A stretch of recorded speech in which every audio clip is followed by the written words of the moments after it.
the perfect combo for everyday documentary photography, the perfect combo Fujifilm body and Fujifilm lens. And also, if you don't like this Fujifilm body or you think about another Fujifilm body, the secret sauce is this lens that I finally had the chance to use it on this body, and I wanted to use it on this body from over a year, but I didn't have the chance because I've used other cameras. But finally I've got the chance, and I want to share with you my findings regarding this combo and also my pictures. So let's talk about this now. Hi there, Tudor Matescu here. In this video I want to share with you my impressions and my experience with this Fujifilm lens and also with this Fujifilm X Pro 3 body for my Easter holiday. So from the moment that I've bought this macro 30mm f2.8 from Fujifilm, I was always wanted it to use it more on X Pro 3, but I didn't get the chance. I use it a lot on X-T5, and I made a review and also a blog review where I praised this lens. But I didn't have the chance, how I've said, to use it on X Pro 3, and I was very curious if this lens will work great on X Pro 3. And why I'm saying this? First, this is a 45 field of view.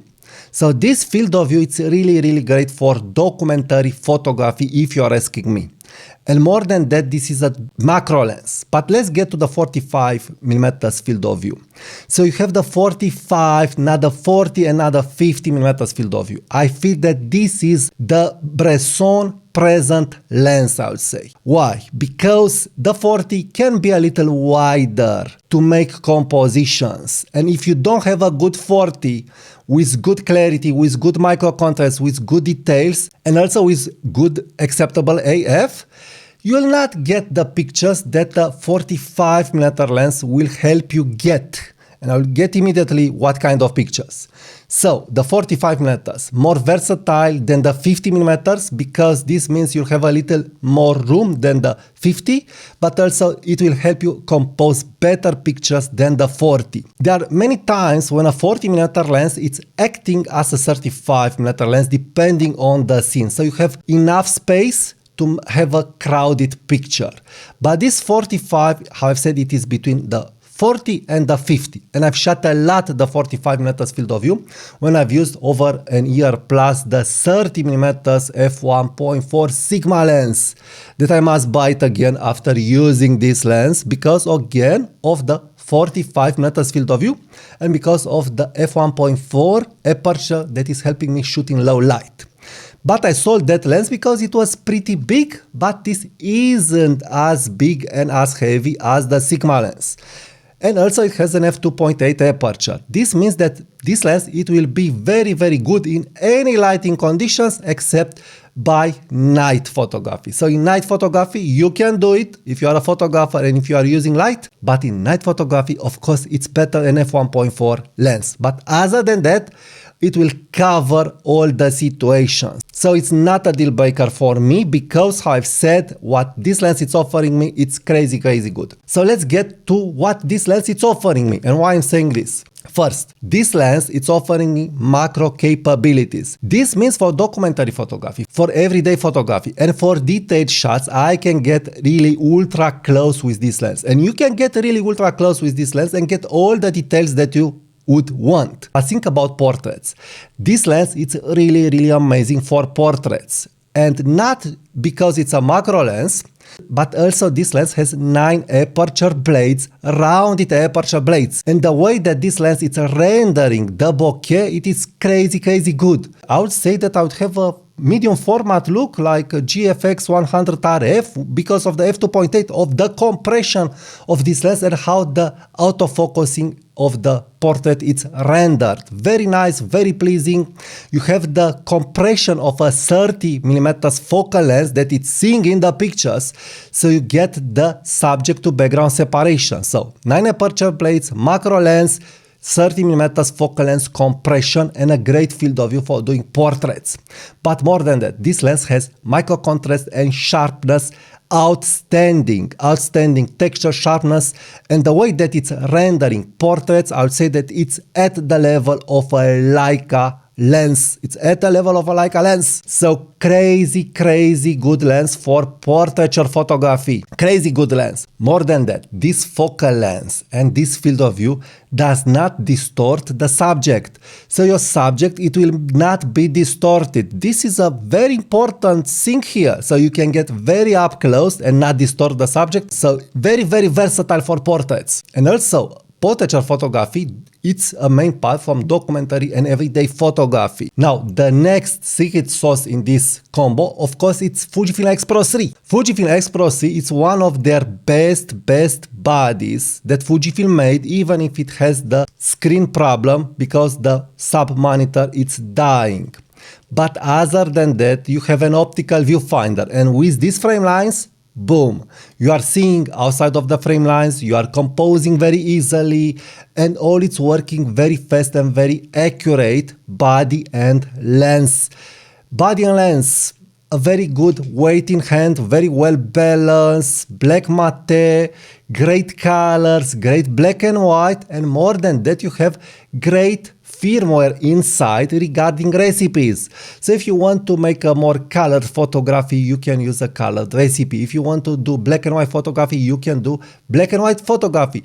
Change the recipes and then just compose and shoot. This isn't possible with other Fujifilm bodies as easy and as fluent as it is with Fujifilm X Pro 3. So I really don't understand what Fujifilm is doing. They've got it right in X Pro 3 regarding the firmware and the recipes and all the settings that you must do. They've got it right. The flow, it's unbeatable. It's the perfect firmware flow that it's out there. The recipes are working as they should work. You just change the recipe, and focus on shooting. You don't need to make other settings. And if you change a little settings on the recipes like shadows, white balance or other stuff, don't worry. The firmware is taking care, so you'll not lose your recipes, so you'll not lose your settings. So you can save your recipes, do a little settings on the field regarding image quality, how you would like to have the JPEG, and you are done. This isn't happening with other Fujifilm cameras, especially the latest Fujifilm camera like X-T5 and X-T50 and other cameras. This is happening with older Fujifilm cameras. This is why I've bought Fujifilm X-T3, and X-T3 is working great except that you can't save white balance shift. There is a workaround. I've said just make a note in your recipe of the white balance and change it. But other than that, X Pro 3, perfect way of changing recipes without forcing you to stay in the menus. So X Pro 3 is really doing this. X Pro 3 is really helping you not stay in the menus.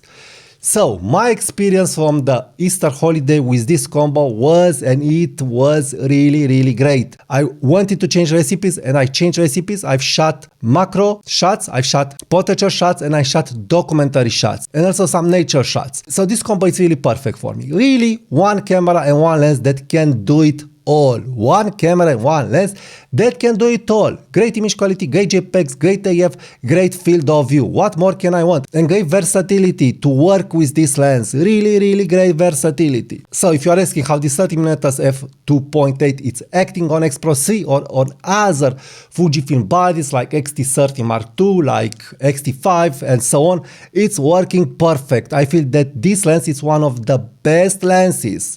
The best lenses that Fujifilm made. And if you are saying that it's a little longer, yes, it's a little longer, but it doesn't matter. It's light and it's ultra versatile, and the image quality, it's outstanding image quality. Outstanding image quality. I would say that the image quality from this lens, it's even better than the WR lenses. Of course, you don't have an f1.4 aperture, but so what?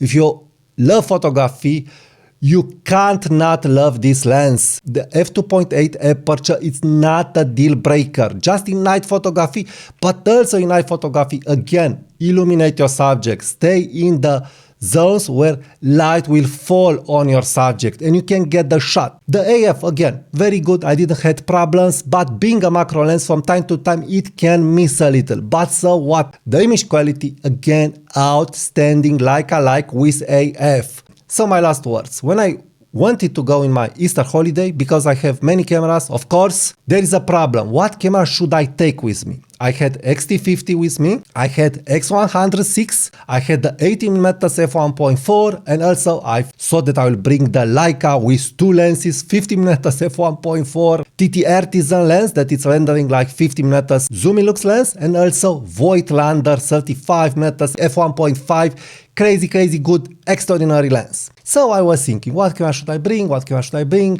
I can't bring them all. So in the end, I decided to bring with me Fujifilm X106 and X Pro 3 with the 30mm f2.8 from Fujifilm. And this was my package. I said X106 for the wide shots and this for everyday documentary photography. But for my surprising, X106 stayed in my camera bag and I've used this all the time. All the time. So really recommending this lens. It's ultra versatile.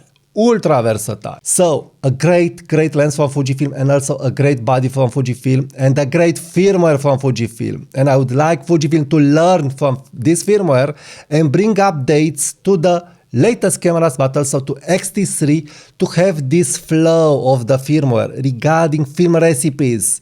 It's very easy not to start to make settings with the flow that it's in X Pro 3. And I'm really starting to think that X Pro 3 is the only one that has this flow, because on X-T4 and other cameras, the AF was saved in the Q slots.